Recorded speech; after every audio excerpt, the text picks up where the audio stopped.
really a reality TV show if you're not planning for the big moment. Every producer wants to capture that unique thing that overloads Twitter, crashes YouTube, and has everyone talking about it the next day. Or in this case, 5 years later. Susan Boyle was responsible for one of the biggest moments in reality television history with her 2009 audition on Britain's Got Talent. It was a perfect storm of drama, surprise, and Les Mis. We'll show you that in a sec, but before she'd even opened her mouth, let's see how Susan was introduced. Currently unemployed but still looking. The one that I live in Moyne is my cat called Pebbles. But I've never been married. Never been kissed. Oh, shame. But it's not an advert. That little video package is what's known as a backstory. Maz, why do we need to know her cat's name?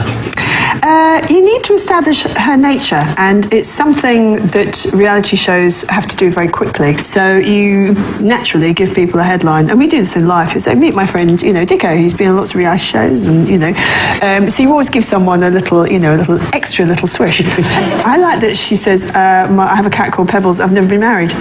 All in one sentence. It's just one strange thing. Like if someone said to me, do you have a dog? I go, I don't have a dog at the moment. I've never been married. So did you ask me? No, sorry. The details that people pick up on, isn't it? It's those things that resonate with the viewers, those little handles, those things that add the real humanity to the show. I presume every talent show has an army of hair and makeup people, but Susan doesn't exactly look too polished. She's got a beige dress on, grey roots. She even later described herself as looking like a cake on legs. Dicko, why didn't the producers give her a bit of styling assistance?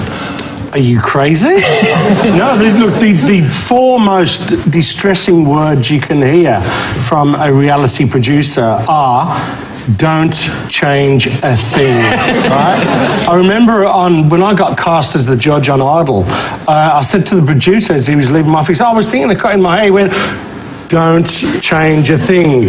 And at that point, I felt so deflated. I thought, shit, I have got the shittest hairdo in the Southern Hemisphere, and I'm about to go on television twice a week with it. Look, there's no way they would have polished her up because she looked amazing. Susan Boyle was at that stage like an unloved, unnoticed, unfortunate woman, and she dressed that way. That was her view of her Sunday best, and it was just the wrong side of tragic, and it was beautiful for the show, and there's no way on earth they would tinker with that because it was just the first opening, it was the overture to the wonderful drama that was about to unfold.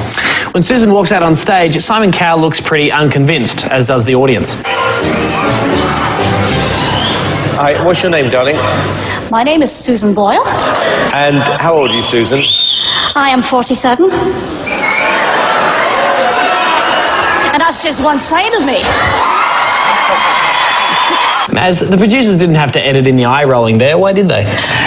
This, for me, is the most beautifully produced piece of television ever made. It's so beautiful because every frame of it tells you a story. And if you look at the way it's cut, it's really cleverly cut.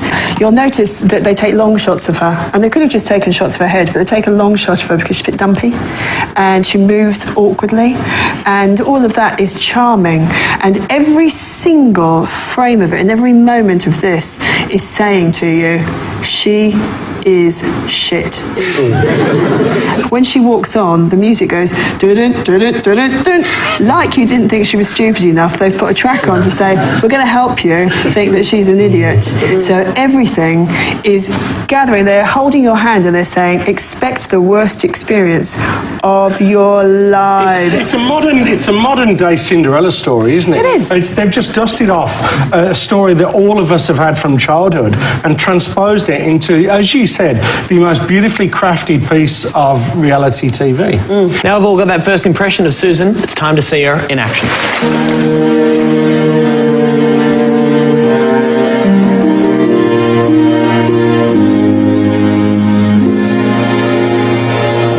I dreamed a dream in time gone by.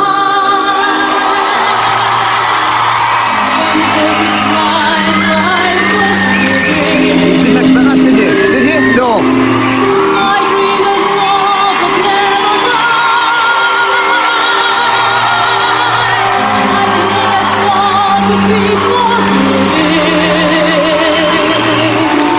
No matter how many times I watch that, I genuinely get goosebumps. Amity, what about you? I do too, and it's because right in that moment is the lesson of never judge a book by its cover. You know, she walked out of there and everybody was judging her and ridiculing her and expecting something, as we just said, and the minute she started to sing, she proved everyone wrong, and she went from them having all the power to her having all the power, and that's a powerful moment. Yeah. Dicko, what about you? You cold-hearted bastard.